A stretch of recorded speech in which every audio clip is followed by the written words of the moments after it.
ഇന്നത്തെ നമ്മുടെ അതിഥി ജെറമി ജോസഫാണ്. ജെറമി ജോസഫ് വോക്സ്വാഗൺ ഓസ്ട്രേലിയയിലെ IT ആൻഡ് ഡിജിറ്റലിൻ്റെ ജനറൽ മാനേജറാണ്. Hello Jeremy. Hello, welcome to Volkswagen group Australia. Thank you. നമുക്ക് അകത്തിരുന്ന് സംസാരിക്കാം. ശരി. ആദ്യത്തെ ക്വസ്റ്റ്യൻ, വോക്സ്വാഗൺ ഓസ്ട്രേലിയ ഈ കമ്പനിയെക്കുറിച്ച് പ്രേക്ഷകരോടൊന്ന് പറയാമോ? വോക്സ്വാഗൺ ഗ്രൂപ്പ് ഓസ്ട്രേലിയ എന്ന് പറയുന്ന ഒരു ഗ്ലോബൽ കമ്പനിയാണ്. അപ്പം നിരവധി ബ്രാൻഡുകളുള്ളൊരു കമ്പനിയാണ്. 10ലധികം ബ്രാൻഡുകൾ ഗ്ലോബലി ഉള്ളൊരു കമ്പനിയാണ്. പല ബ്രാൻഡുകളും നിങ്ങൾക്ക് അറിയാൻ പറ്റുമായിരിക്കും. ഔഡി, വോക്സ്വാഗൺ, സ്കോഡ, ലാംബ്രോഗിനി, ബെന്റ്ലി, ഇങ്ങനെ ഉള്ള നിരവധി ബ്രാൻഡുകളുണ്ട്. അങ്ങനെയുള്ള ബ്രാൻഡുകളുടെ ഒരു വലിയ കമ്പനിയാണ്. ഒരു ഓട്ടോമോട്ടീവ് ഇൻഡസ്ട്രിയിൽ തന്നെ വൺ ഓഫ് ദി ബിഗസ്റ്റ് കമ്പനിയാണ്. യൂറോപ്പിലാണ് ഇതിൻ്റെ ഹെഡ് ക്വാർട്ടേഴ്സ്. വേൾഡിൽ എല്ലായിടത്തും തന്നെ ഇത് സെല്ല് ചെയ്യുന്നുണ്ട്. നിങ്ങൾക്ക് എല്ലാവർക്കും പല കാറുകൾ കണ്ടിട്ടുണ്ടാകാം. അതിൻ്റെ 100% സബ്സിഡറിയാണ് ഞങ്ങളുടെ ഈ company Volkswagen group Australia. Volkswagen എല്ലാവർക്കും വളരെ കേട്ടിട്ടുള്ള പേരാണ്. വോക്സ്വാഗൺ കാറുകൾ, പോളോ, ടിഗ്വാൻ, ടൂറാക്ക്. ഒരു കാറിനെക്കുറിച്ച് എനിക്ക് പ്രത്യേകം എടുത്തു ചോദിക്കണമെന്നുണ്ട്. അമറോക്ക്. ഇവിടെ ഓസ്ട്രേലിയയിലെ വളരെ ഒരു വലിയ ഫാൻ ബേസ് ഉള്ള കാറാണ്. ഇത് യൂട്ടാണ്. എനിക്കറിയാം പലരും വളരെ കട്ട സപ്പോർട്ടേഴ്സാണ്. അപ്പം എനിക്ക് ചോദിക്കാനുള്ള ഇതാണ്, Australia is A great Outback.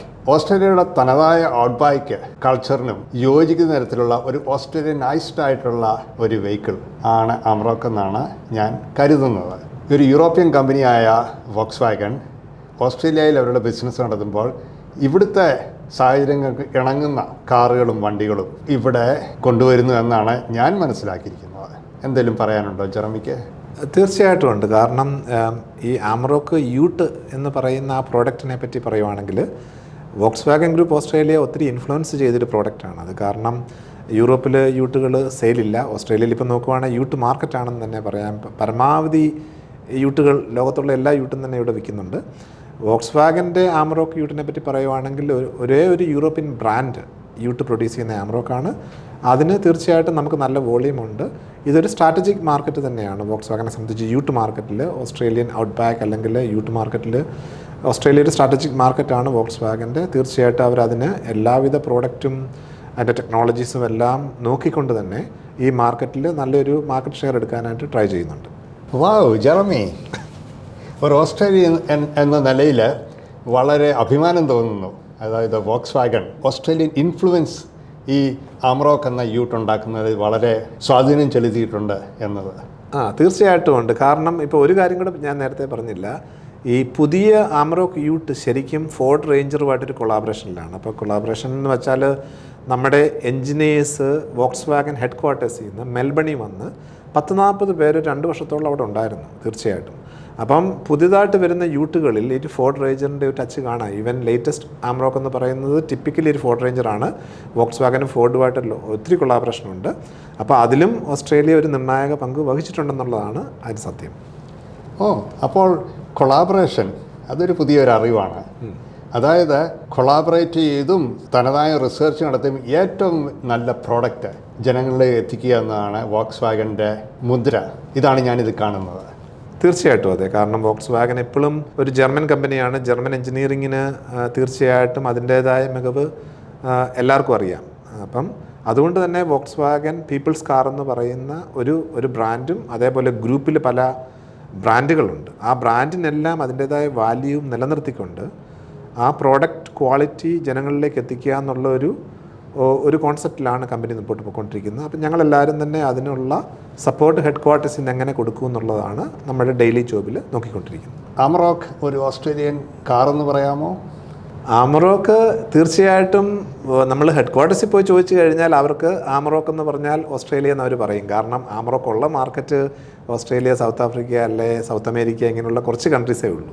ബാക്കി എല്ലായിടത്തും SUVസും ചെറിയ കാറുകളുമുള്ളൂ. അപ്പം തീർച്ചയായിട്ടും ആമറോക്കിന് ഓസ്ട്രേലിയയുമായിട്ടൊരു ലിങ്കുണ്ട്. ഹെഡ് ക്വാർട്ടേഴ്സിലും നമ്മൾ പുറത്തെവിടെയും ചോദിച്ചു കഴിഞ്ഞാൽ ആമറോക്ക് ഈസ് ടു ഓസ്ട്രേലിയ എന്നുള്ളൊരു തോട്ട് പ്രോസസ്സ് ഉണ്ട്. Very nice. ജെറമി, നിങ്ങളിവിടെ വോക്സ്വാഗൺ ഓസ്ട്രേലിയയിലെ ജനറൽ മാനേജർ IT ആൻഡ് ഡിജിറ്റലാണ്. കൂടാതെ Asia Pacific digital and IT അതിൻ്റെ സ്റ്റിയറിംഗ് കമ്മിറ്റി മെമ്പറുമാണ്. എന്താണ് താങ്കളുടെ ജോലി എന്നൊന്ന് വിശദീകരിക്കാമോ? വോക്സ്വാഗൺ ഗ്രൂപ്പ് ഓസ്ട്രേലിയയുടെ കംപ്ലീറ്റ് ITയുടെ റെസ്പോൺസിബിലിറ്റി ഞാനാണ്. ആ ITക്കകത്ത് നമുക്ക് IT security, IT operations, IT projects, CRM and digital, പിന്നെ ഡാറ്റ ആൻഡ് അനലിറ്റിക്സ്, ഈ 3 സെക്ഷൻസ് ഉണ്ട്. അപ്പം നമുക്കതിനുള്ള ടീമുണ്ട്. അപ്പം ഓരോരുത്തരായിട്ട് നമ്മൾ ആ ടീമിൽ ഇങ്ങനെയുള്ള കാര്യങ്ങൾ ഓസ്ട്രേലിയക്ക് മുഴുവൻ നമ്മൾ ഡെലിവറി ചെയ്യുന്നു. ഓസ്ട്രേലിയ വൈഡ് റെസ്പോൺസിബിലിറ്റിയാണ്. എൻ്റെ സെക്കൻഡ് റെസ്പോൺസിബിലിറ്റി എന്ന് പറയുന്നത് 50% റെസ്പോൺസിബിലിറ്റി എന്ന് പറയുന്നത് region, Asia Pacific and Middle East റീജൻ്റെ മെച്യൂരിറ്റി, ഡിജിറ്റലൈസേഷൻ, ഗവർണൻസ് അങ്ങനെയുള്ള കാര്യങ്ങളിൽ ഞാൻ ഗ്രൂപ്പിനെ സപ്പോർട്ട് ചെയ്യുന്നു. അതായത് ഞങ്ങൾക്ക് 8 കമ്പനീസ് ഉണ്ട് ഇന്ത്യയിലും മിഡിൽ ഈസ്റ്റിലും എല്ലാം കൂടെ കൂട്ടി. അപ്പോൾ ആ കമ്പനികളിലെ ഇങ്ങനെയുള്ള കാര്യങ്ങൾ, അതായത് IT maturity, IT governance, digitalisation അങ്ങനത്തെ കാര്യങ്ങളുടെ റെസ്പോൺസിബിലിറ്റി ഞാൻ ചെയ്യുന്നുണ്ട്. അപ്പോൾ 50% ഞാൻ ഓസ്ട്രേലിയയുടെ കാര്യം ഫുള്ളായിട്ട് ചെയ്യുന്നു, 50% ജോബ് ഞാൻ ഏഷ്യ പസഫിക്കിൻ്റെ റെസ്പോൺസിബിലിറ്റിയും കൂടി ചെയ്യുന്നുണ്ട്. അപ്പം ജെറമി, ഏഷ്യ പസഫിക് എന്ന് പറഞ്ഞാൽ അപ്പോൾ അതിൽ ഇന്ത്യയും ഉൾപ്പെടുമല്ലോ? തീർച്ചയായിട്ടും ഇന്ത്യയും ഉണ്ട് അതിനകത്ത്. അപ്പം ഇന്ത്യയുണ്ട്, മിഡിൽ ഈസ്റ്റ് ഉണ്ട്, പിന്നെ നമുക്ക് Korea, Japan, Singapore, Malaysia, Australia, Taiwan ഇങ്ങനെയുള്ള കൺട്രീസാണുള്ളത്. ഓ ഗ്രേറ്റ്. ഒരു കാര്യം പ്രത്യേകം ശ്രദ്ധിച്ചു ജെറമി, ജോലി റെസ്പോൺസിബിലിറ്റീസ് പറഞ്ഞു തന്ന ഡിജിറ്റൽ അനലിറ്റിക്സ് ഇപ്പോൾ അറിയാം, ആർട്ടിഫിഷ്യൽ ഇൻ്റലിജൻസ് എല്ലാം പുതുതായിട്ട് വരുന്ന, it has been there, but ഇപ്പം കൂടുതൽ എമേർജിങ് ആയിട്ടുള്ള ഏരിയയാണ്. അപ്പോൾ അതിന് ഒരു ഫുട് പ്രിൻറ്റ് വോക്സ്വാഗൻ ഓസ്ട്രേലിയയിൽ ഉണ്ടെന്നാണ് ഞാൻ ഇതിൽ നിന്ന് അനുമാനിക്കുന്നത്. തീർച്ചയായിട്ടും ഉണ്ട്. ഞങ്ങൾ ഈ ഡാറ്റ അനലിറ്റിക്സ് എന്ന് പറയുന്നത് എൻ്റെ പേഴ്സണലി എനിക്ക് വളരെ താല്പര്യമുള്ളൊരു ടോപ്പിക്കാണ്. ഞാനത് നിരവധി, എനിക്കെപ്പം ഓപ്പർച്യൂണിറ്റി കിട്ടിയാലും ഞാൻ അതിനെപ്പറ്റി സംസാരിക്കാറുണ്ട്. നമ്മളും അതിനെപ്പറ്റി സംസാരിച്ചിരുന്നു ഷോർട്ടായിട്ട്. അതെ. അപ്പോൾ ഓസ്ട്രേലിയയിൽ നമ്മൾ അതിൻ്റെ ഫൗണ്ടേഷൻ ടൂൾസ് എല്ലാം തന്നെ നമ്മൾ സെറ്റ് ചെയ്തിട്ടുണ്ട്. ഡാറ്റ ലേക്കായിട്ടും നമ്മുടെ റിപ്പോർട്ടിംഗ് ടൂൾസായിട്ടും പിന്നെ കോമ്പിറ്റൻസി ആയിട്ടും നമ്മൾ ബിൽഡ് ചെയ്യുന്നു. ഇപ്പം നമ്മൾ ബിസിനസ്സിൽ അതിൻ്റെ നോളജ് അല്ലെങ്കിൽ അതിൻ്റെ അവയർനെസ് ലിഫ്റ്റ് ചെയ്യുക എന്നുള്ളതാണ് ഇപ്പോഴത്തെ നമ്മുടെ പ്രയോറിറ്റി. അപ്പോൾ അതിനായിട്ട് നമ്മൾ ഓരോ കാര്യങ്ങൾ ചെയ്തുകൊണ്ടിരിക്കുകയാണ്. ഇതിൽ നിന്ന് മനസ്സിലാകുന്ന എമേർജിങ് ടെക്നോളജീസ് എന്നും എംബ്രേസ് ചെയ്യാനായിട്ട് താല്പര്യം പ്രകടിപ്പിക്കുന്ന ഒരു കമ്പനിയാണ് വോക്സ്വാഗൻ എന്നാണ് ജെറമി ഇപ്പോൾ പറഞ്ഞതെന്ന് ഞാൻ മനസ്സിലാക്കുന്നത്. തീർച്ചയായിട്ടും അത് കറക്റ്റാണ്. കാരണം നമുക്ക് എമർജിങ് ടെക്നോളജി കൊണ്ട് മാത്രമേ നമുക്ക് കമ്പനിയെ മുമ്പോട്ട് കൊണ്ടുപോകാനും കമ്പനിയുടെ എഫിഷ്യൻസീസ് കൂട്ടാനും ബിസിനസ് വാല്യൂ നമുക്ക് കൊടുക്കാനും സാധിക്കത്തുള്ളൂ. അപ്പം തീർച്ചയായിട്ടും നമ്മൾ വോക്സ്വാഗൻ ഗ്രൂപ്പ് ഓസ്ട്രേലിയ അതിന് നമ്മളെ നല്ലപോലെ സപ്പോർട്ട് ചെയ്യുന്നൊരു കമ്പനിയാണ്. അതിനോടൊപ്പം തന്നെ നമ്മുടെ ടീമിൽ നമുക്ക് അതിനുള്ള ഡ്രൈവ് ഉണ്ട്. നമ്മുടെ ടീമിൽ തീർച്ചയായിട്ടും ടോപ്പ് ടു ബോട്ടം നമ്മൾ അതിനുള്ള ഡ്രൈവ് നമ്മുടെ ടീമിൽ കൊടുക്കുന്നുണ്ട്. ഒപ്പം മാനേജ്മെൻറ്റ് സപ്പോർട്ടും നമുക്ക് നല്ലപോലെ കിട്ടുന്നുണ്ട്. അതിൻ്റെ അർത്ഥം ഒരു കമ്പനി എപ്പോഴും പുതിയ ഇന്നോവേഷൻസിനെ എംബ്രേസ് ചെയ്യുന്നുണ്ടെങ്കിൽ അവരുടെ പ്രോഡക്ട്സിലും അത് റിഫ്ലക്റ്റ് ചെയ്യും. നല്ല പ്രോഡക്റ്റ് കിട്ടുമെന്നും നമുക്ക് വിശ്വസിക്കാം. തീർച്ചയായിട്ടും. അപ്പം നമ്മൾ ഇന്നോവേറ്റീവ് ആണെങ്കിൽ മാത്രമേ നമുക്ക് പുതിയ പ്രോഡക്ട്സ് നമുക്ക് കസ്റ്റമറിന് കൊടുക്കാനും, കസ്റ്റമേഴ്സ് വളരെ നോളജബിൾ ആണല്ലോ ഈ ദിവസങ്ങളിൽ. കാരണം അവർക്ക് പൊതുവായിട്ടുള്ള നോളജ് ഹൈ ആണ്. അവർക്ക് ഇങ്ങനെയുള്ള നോളജ് കിട്ടാനായിട്ടുള്ള ചാൻസസ് ഒത്തിരി ഉണ്ട്. അപ്പോൾ തീർച്ചയായിട്ടും നമ്മൾ കമ്പനി ഇന്നോവേറ്റീവ് ആകുമ്പോൾ നമുക്ക് ഇന്നോവേറ്റീവ് പ്രോഡക്ട്സ് കസ്റ്റമേഴ്സിന് കൊടുക്കാനും അതുവഴി കമ്പനിക്ക് അതിൻ്റെ സക്സസ് കിട്ടാനുമുള്ള സാധ്യതകളുണ്ട്. ഇപ്പോൾ ജെറമി, ഞാൻ മനസ്സിലാക്കുന്ന ജെറമി വളരെ ഉത്തരവാദിത്തമുള്ള കാര്യങ്ങളാണ് ചെയ്തുകൊണ്ടിരിക്കുന്നത്. ഇങ്ങനെയുള്ള ഉത്തരവാദിത്തമുള്ള ജോലിയിൽ എങ്ങനെ എത്തിച്ചേർന്നു? ഏത് വർഷമാണ് ഓസ്ട്രേലിയയിൽ വന്നത്? വന്ന സമയം തൊട്ട് ഈ പദവിയിലേക്ക് വരുന്നതിനുള്ള ആ ജേർണി, ആ യാത്ര ഒന്ന് വിശദീകരിക്കാമോ? ഇത് പറയുവാണെങ്കിലൊരു ലോങ് സ്റ്റോറിയാണ്, എന്നാലും ഞാൻ ചുരുക്കി പറയാം. ഞാൻ 99 ഒരു ടൂൾ ആൻഡ് ഡൈ മേക്കറായിട്ടാണ് മെൽബണിൽ വരുന്നത്. Tool maker. ഒരു കണക്ഷനും ഇല്ല ഇപ്പം പറഞ്ഞ കാര്യങ്ങളുമായിട്ടൊന്നും. ഒരു കണക്ഷനും ഇല്ല. അങ്ങനെ ടൂൾ ആൻഡ് ഡൈ മേക്കറായിട്ട് മെൽബണിൽ വരുന്നു. ഞാൻ 2000 ഒളിമ്പിക്സിന് സിഡ്നിയിൽ ഒളിമ്പിക്സ് കാണാൻ വരുന്നു. അപ്പോൾ എൻ്റെ ഒരു മമ്മിയുടെ കസിനുണ്ട് ഇവിടെ. പുള്ളിക്കാരനാണ് എനിക്ക് ഇൻസ്പിറേഷൻ തന്നത്, എന്തുകൊണ്ട് IT പഠിച്ചുകൂടാ. അങ്ങനെ ഞാൻ ടൂൾ മേക്കറായിട്ട് നിന്നുകൊണ്ട് തന്നെ IT പെട്ടെന്ന് പഠിക്കാൻ തുടങ്ങുന്നു. IT-യിലേക്ക് ഒരു ജോബ് കിട്ടുന്നു, സിഡ്നിയിലോട്ട് വരുന്നു. അങ്ങനെ കുറച്ച് നാൾ. അത് വളരെ പ്രയാസമുള്ള കാര്യമാണല്ലോ, ജോലി ചെയ്തുകൊണ്ടിരിക്കുന്നതിൻ്റെ കൂടെ IT-യും പഠിച്ചു. തീർച്ചയായിട്ടും. അപ്പം നമ്മൾ ഈ മിഷനിങ് ജോബാണല്ലോ കൂടുതലും ഈ tool and die maker. Very tiring job. അതിൻ്റെ കൂടെ ഇതും പഠിച്ചു.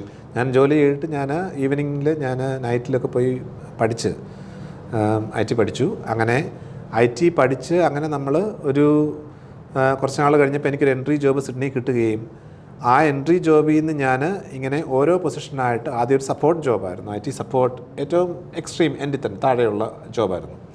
അങ്ങനെ IT സപ്പോർട്ടിൽ നിന്ന് വർക്ക് ചെയ്ത് അവസാനം IT സപ്പോർട്ടിൻ്റെ ടീം ലീഡർ ആകുകയും പിന്നെ അങ്ങനെ പതുക്കെ വന്ന് വോക്സ്വാഗനിൽ 2005 കഴിഞ്ഞ ബിഗിനിങ്ങിൽ എനിക്കൊരു ജോബ് കിട്ടി. അതും ഒരു ലോ ഗ്രേഡിലാണ് കിട്ടിയത്. നമ്മളൊരു സ്പെഷ്യലിസ്റ്റ് ജോബാണ് കിട്ടിയത്. ഒരു പരിധിവരെ ഒരു സപ്പോർട്ടിങ് അല്ലെങ്കിൽ കുറച്ച് സപ്പോർട്ട്, അഡ്മിൻ സപ്പോർട്ടൊക്കെ ചെയ്യുന്ന ഒരു സിസ്റ്റം സപ്പോർട്ട് ചെയ്യുന്ന റോളായിരുന്നു. അങ്ങനെ അവിടുന്ന് ഒരു ഒരു 5-6 ഗ്രേഡ് എനിക്ക് വോക്സ് വാഗൻ്റെ അകത്തൂടെ തന്നെ ഡെവലപ്പ് ചെയ്ത് ഈ ഒരു പൊസിഷനിലേക്ക് എത്താൻ പറ്റി.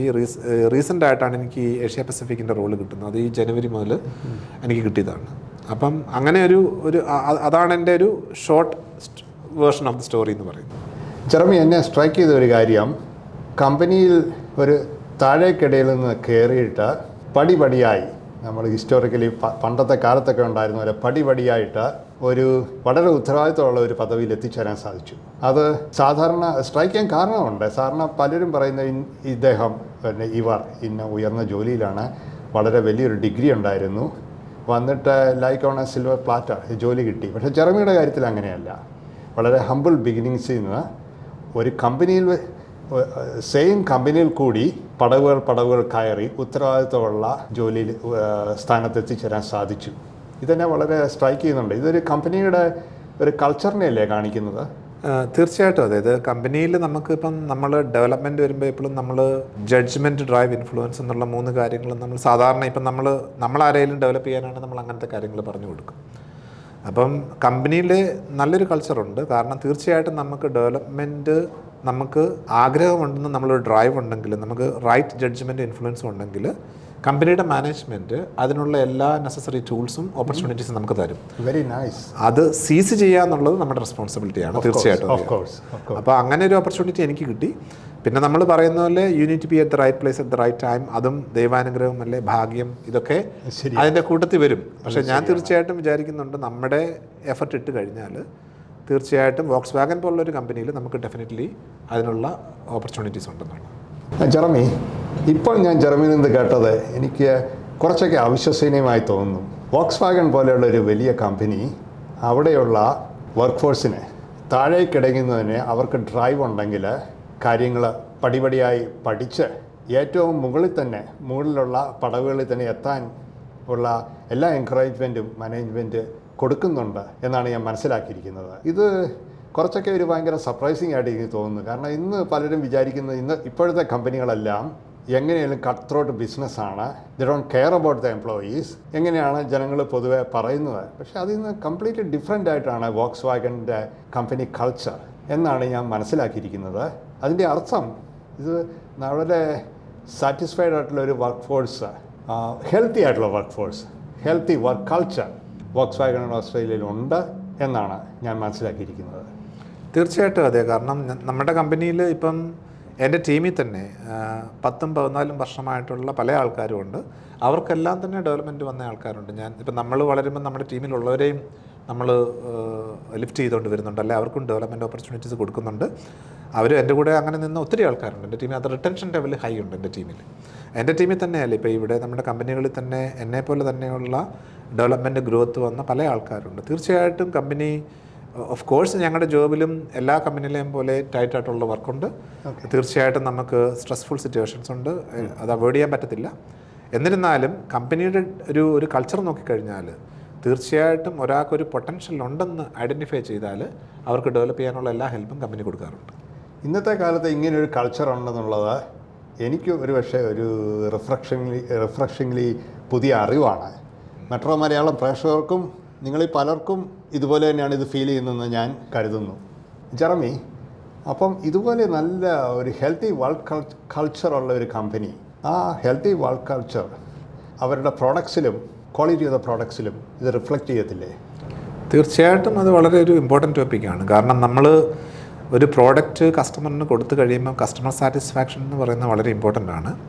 നമ്മളെപ്പോഴും പറയും, നമുക്ക് നല്ല കസ്റ്റമർ സാറ്റിസ്ഫാക്ഷൻ വേണമെങ്കിൽ നമ്മുടെ ഇൻറ്റേർണൽ എംപ്ലോയീസ് ഹാപ്പി ആയിരിക്കണം. അപ്പം എന്നാലല്ലേ നമുക്ക് നല്ല കസ്റ്റമർ സാറ്റിസ്ഫാക്ഷൻ നമുക്ക് കസ്റ്റമേഴ്സിന് കൊടുക്കാൻ പറ്റുള്ളൂ. അപ്പോൾ തീർച്ചയായിട്ടും Volkswagen group as a company അവർ ഒത്തിരി കാര്യം ട്രൈ ചെയ്യുന്നുണ്ട്. നമ്മുടെ ഇൻറ്റേർണൽ എംപ്ലോയീസ് ഹാപ്പി ആയിട്ടിരിക്കാനും ഇൻറ്റേർണൽ എംപ്ലോയീസിനെ ലുക്ക് ആഫ്റ്റർ ചെയ്യാനും ഉള്ള ഒത്തിരി കാര്യങ്ങൾ ചെയ്യുന്നുണ്ട്. അതുവഴി ഇൻഡയറക്റ്റ്ലി നമ്മുടെ കസ്റ്റമേഴ്സിനെ നമുക്ക് ഹാപ്പി ആക്കാനായിട്ട് സാധിക്കും. അതായത് ഞാനൊരു വോക്സ് വാഗൻ കാറ് മേടിക്കുകയെന്ന് വെച്ചോ, എനിക്ക് നല്ല ആത്മവിശ്വാസം കാണും. വളരെ ഹെൽത്തി ആയിട്ടുള്ള വർക്ക് കൾച്ചറുള്ളൊരു കമ്പനിയാണ് ഇത് ഉണ്ടാക്കുന്നത്. അതിൻ്റെ ക്വാളിറ്റി ഇതിൽ തീർച്ചയായിട്ടും റിഫ്ലക്റ്റ് ചെയ്യും. തീർച്ചയായിട്ടും ശരിയാണ്. കാരണം നമ്മുടെ ഇവിടെ ഇപ്പോൾ ഓസ്ട്രേലിയയിൽ നമ്മൾ പ്രോഡക്റ്റ് ഡിസ്ട്രിബ്യൂഷനാണ് നമ്മളിവിടെ ഉണ്ടാക്കുന്നില്ലെങ്കിലും അറ്റ് ദ എൻഡ് ഇവിടുത്തെ കസ്റ്റമേഴ്സിനെ ലുക്ക് ആഫ്റ്റർ ചെയ്യാന്നുള്ള നമ്മുടെ റെസ്പോൺസിബിലിറ്റിയാണ്. അപ്പം ഇവിടുത്തെ കമ്പനിയിലുള്ള ഓരോ വ്യക്തികളും നല്ല രീതിയിൽ ഹെൽത്തി ആയിട്ടുള്ളൊരു കൾച്ചറിൽ കൂടെ പോകണമെന്നുള്ളത് കമ്പനിയുടെ റെസ്പോൺസിബിലിറ്റി ആണ്. വോക്സ്വാഗനെ നമുക്ക് വിശ്വസിക്കാം. തീർച്ചയായിട്ടും. ജെറമി, ഇപ്പോൾ നമ്മൾ ജെറമി ഇവിടെ എളിയ നിലയിൽ തുടങ്ങി ഒരു വളരെ ഉത്തരവാദിത്തപ്പെട്ട ജോലിയിൽ എത്തിച്ചേർന്നു, പദവിയിൽ എത്തിച്ചേർന്നു. അത് നമ്മൾ ഡിസ്കസ് ചെയ്തു. ആ നിലയ്ക്ക് ഇവിടെയുള്ള മലയാളികളും അല്ലാത്തവരുമായുള്ള പൊതു ഓസ്ട്രേലിയൻസിന് പുതുതായിട്ട് ജോലി തുടങ്ങുന്നവർക്കും ജോലി മാറുന്നവർക്കും യുവജനങ്ങൾക്കും അവരുടെ കരിയർ ഗ്രോത്തിനെ കുറിച്ച് എന്ത് അഡ്വൈസാണ് കൊടുക്കാനുള്ളത്? എനിക്ക് സമയം കിട്ടുമ്പോഴൊക്കെ ഞാൻ ആരെങ്കിലും ഒക്കെ സംസാരിച്ചാലും, ഇപ്പം ഐ.ടിയിലൊക്കെ ഒരു സ്റ്റാർട്ടപ്പ് ജോബ് ചെയ്യുന്ന ഒരാളോ ഒരു കോൺട്രാക്ടർ ആയിക്കോട്ടെ, അല്ലെങ്കിൽ ഒരു സർവീസ് പാർട്ണർ ആയിക്കോട്ടെ, അല്ലെങ്കിൽ എൻ്റെ ഇൻറ്റേർണൽ എംപ്ലോയീസ് ആയിക്കോട്ടെ, ഞാൻ എല്ലാവരോടും പറയുന്ന കാര്യങ്ങളുണ്ട്. അതായത് നമുക്ക് തീർച്ചയായിട്ടും ഡെവലപ്മെൻറ്റ് ഓപ്പർച്യൂണിറ്റി ഈ കൺട്രിയിലുണ്ട്. നമ്മളത് സീസ് ചെയ്യണം. അത് സീസ് ചെയ്യണമെങ്കിൽ നമ്മുടേതായിട്ടുള്ള ചില കാര്യങ്ങൾ നമ്മൾ ചെയ്തിരിക്കണം. നമുക്ക് വേണ്ട കാര്യങ്ങൾ നമ്മുടെ ഈ പറഞ്ഞ ഈ ജഡ്ജ്മെൻറ്റ്, ഡ്രൈവ് ആൻഡ് ഇൻഫ്ലുവൻസ് എന്ന് പറയുന്ന മാനേജീരിയൽ കേപ്പബിലിറ്റി നമ്മൾ കാണിക്കുകയും അതുപോലെ നമ്മൾ കണ്ടിന്യൂസ് എഫർട്ട് ഇടുകയും ചെയ്യുവാണെങ്കിൽ തീർച്ചയായിട്ടും നമുക്ക് നല്ല രീതിയിൽ മുമ്പോട്ട് പോകാൻ സാധിക്കുകയും നല്ല ഒരു പൊസിഷനിൽ നമുക്ക് എത്തിച്ചേരുവാനായിട്ട് സാധിക്കുകയും ചെയ്യും. അപ്പോൾ എൻ്റെ ലൈഫിൽ എനിക്ക് 2 എക്സ്പീരിയൻസ് ആണ്. ഒന്ന്, ഈ നേരത്തെ ആനന്ദ് പറഞ്ഞ പോലെ നമ്മൾ ടൂൾ മേക്കിങ്ങിൽ നിന്ന് ഐ.ടിയിലോട്ട് മാറുന്നു. രണ്ടാമത് ഐ.ടിയിൽ തന്നെ നിന്നുകൊണ്ട് ഒരു സപ്പോർട്ടിംഗ് ജോബിൽ നിന്നുകൊണ്ട് ഒരു എക്സിക്യൂട്ടീവ് ലെവലിലേക്ക് നമുക്ക് വരാൻ സാധിക്കുന്നു. അപ്പോൾ തീർച്ചയായിട്ടും അത് എല്ലാവർക്കും സാധിക്കുന്ന കാര്യങ്ങളാണ്. നമ്മൾ കണ്ടിന്യൂസ് ഡ്രൈവ് അതിനുവേണ്ടി വേണം, കണ്ടിന്യൂസ് എഫർട്ട് ഇടണം. നമുക്ക് മെൻറ്റർഷിപ്പ് നമ്മൾ ചോദിക്കണം. നമുക്ക് ആവശ്യമുള്ളപ്പോൾ നമ്മൾ ഹെൽപ്പ് ബാക്കിയുള്ളവരോട് ചോദിക്കണം. Mentorship is very important. Okay. അപ്പം നമ്മൾ എക്സിക്യൂട്ടീവ് ലെവൽ പൊസിഷൻ ഇരിക്കുന്ന ആൾക്കാരോട് നമ്മൾ ഫീഡ്ബാക്ക് ചോദിക്കുകയും നമുക്ക് അങ്ങനെ ഒരു മെൻറ്റർഷിപ്പ് കിട്ടിക്കഴിഞ്ഞാൽ നമുക്കറിയാം നമ്മൾ ഏത് രീതിയിലാണ് മുമ്പോട്ട് പോകേണ്ടത്, എവിടെയാണ് നമ്മൾ ഇമ്പ്രൂവ് ചെയ്യേണ്ടത്. അത് നമ്മൾ പ്രൊയാക്റ്റീവായിട്ട് നമ്മൾ ചോദിക്കണം. തീർച്ചയായിട്ടും എല്ലാ ഡെവലപ്മെൻറ്റും പ്രൊയാക്റ്റീവായി. ഇന്നിപ്പോൾ എൻ്റെ ടീമിലുള്ളവരോട് തന്നെ ഞാൻ പറയും, development plan is something that you need to create. നിങ്ങളാണ് ഡ്രൈവ് കാണിക്കണം, നിങ്ങളാണ് ക്രിയേറ്റ് ചെയ്യണം. ഞാൻ എൻ്റെ ലൈഫിലെല്ലാം അങ്ങനെ തന്നെയായിരുന്നു. എന്തെങ്കിലും ഒരു ഓപ്പർച്യൂണിറ്റി വരുമ്പോൾ ഞാൻ എൻ്റെ കൈ ലിഫ്റ്റ് ചെയ്ത് കാണിക്കുമായിരുന്നു, ഐ ആം ദെയർ, എനിക്കത് ചെയ്യാൻ സാധിക്കുമെന്നും പറഞ്ഞു. അപ്പോൾ അതൊരു എക്സാമ്പിളാണ്. നമ്മൾ മടിച്ച് നിൽക്കാതെ. ഞാൻ ആദ്യത്തെ ജോബ് ഇവിടെ മാനേജറായപ്പം തീർച്ചയായിട്ടും എനിക്ക് കോൺഫിഡൻറ്റ് ഇല്ലായിരുന്നു. എൻ്റെ ഒരു ഫ്രണ്ട്, ഇവിടെ വർക്ക് ചെയ്യുന്ന എൻ്റെ ഒരു ഫ്രണ്ടാണ് പറഞ്ഞത്, ജെറോമി എന്തുകൊണ്ട് നിനക്ക് മാനേജറായി കൂടാ എന്ന്. അപ്പം ചില സമയത്ത് നമ്മൾ മലയാളികളെ സംബന്ധിച്ച് നമുക്ക് ആ ധൈര്യമില്ല ഒന്ന് മുമ്പോട്ട് ചാടാനായിട്ട്. അപ്പോൾ ദൈവമായിട്ട് കൊണ്ടുവന്ന ഒരാളായിരുന്നു അത്. എന്നിരുന്നാലും ഞാൻ പറയുന്നത് എൻ്റെ എക്സ്പീരിയൻസിൽ നിന്ന് ഞാൻ എല്ലാവരോടും പറയും, ധൈര്യമായിട്ട് മുമ്പോട്ട് പോകണം. ഒരു ഓപ്പർച്യൂണിറ്റി വന്നാൽ ധൈര്യമായിട്ട് അത് എടുക്കണം. നമുക്ക് അറിയത്തില്ല, അല്ല നോൺ കോൺഫിഡൻസ് കാണിക്കാതെ കോൺഫിഡൻ്റായിട്ട് മുമ്പോട്ട് പോയത് ചെയ്യുക. വൺസ് നമ്മൾ ചെയ്ത് കഴിഞ്ഞാൽ മലയാളീസ് നല്ലതാണ്, നല്ല സ്കില്ലുള്ള മനുഷ്യരാണ്. നമുക്ക് അതുപോലെ സ്കിൽസ് ഉണ്ട്. എൻ്റെ ടീമിൽ തന്നെ 2-3 മലയാളീസ് ഉണ്ട്. അപ്പം ഇന്ത്യൻസും ഉണ്ട് ഇഷ്ടംപോലെ. അപ്പം നമുക്ക് ആ സ്കിൽസ് ഉണ്ട്, നമുക്ക് ആ കോൺഫിഡൻസ് ആയിരിക്കും ചിലപ്പോൾ ഒരു പക്ഷേ ലാഗ് ചെയ്യുന്നത്. അത് നമ്മൾ മുമ്പോട്ട് കാണിച്ച് ഏത് ജോബും ചെയ്യാൻ തയ്യാറാകണമെന്നാണ് ഞാൻ പറയുന്നത്. അപ്പോൾ അതാണ് മിസ്സിംഗ് ലിങ്ക് അല്ലേ? തന്നെ അതാണെന്നാണ് എനിക്ക് തോന്നുന്നത്. പിന്നെ ഡ്രൈവ്. അപ്പോൾ മലയാളത്തിലൊരു ചൊല്ലുണ്ട്, താൻ പാതി ദൈവം പാതി. അത് ശകലം മാറ്റി പറഞ്ഞാൽ താൻ പാതി കമ്പനി പാതി എന്ന് പറയാം അല്ലേ? ഇത് ഏത് രീതിയിലും പറയാം. ഞാനിപ്പം ചിലപ്പോൾ ഓർക്കും, ഈ താൻ പാതി ദൈവം പാതി എന്ന് പറയുന്നത് താൻ പാതി ആയിരിക്കണം എപ്പോഴും. ഈ ദൈവം പാതി എന്ന് പറയുന്ന ദൈവം പല രൂപത്തിൽ വരുമെന്ന് വിശ്വസിക്കുന്ന ഒരു മനുഷ്യനാണ് ഞാൻ. അപ്പോൾ അത് ചിലപ്പോൾ ഒരു കമ്പനിയിലെ ഒരു മാനേജറിൻ്റെ രൂപത്തിലായിരിക്കാം, കമ്പനിയുടെ 2-3 മാനേജറിൻ്റെ രൂപത്തിലായിരിക്കാം, എൻ്റെ ഒരു ഫ്രണ്ട് ആയിരിക്കാം, ഒരു മെൻറ്റർഷിപ്പ് എനിക്ക് തരുന്ന ഒരു വ്യക്തിയായിരിക്കാം, അല്ലെങ്കിൽ ഒരു കാഷ്വൽ ചാറ്റിൽ കൂടെ നമ്മൾ ആരോടെങ്കിലും സംസാരിക്കുമ്പോൾ അവർ പറയുന്ന ഒരു ഐഡിയ ആയിരിക്കാം.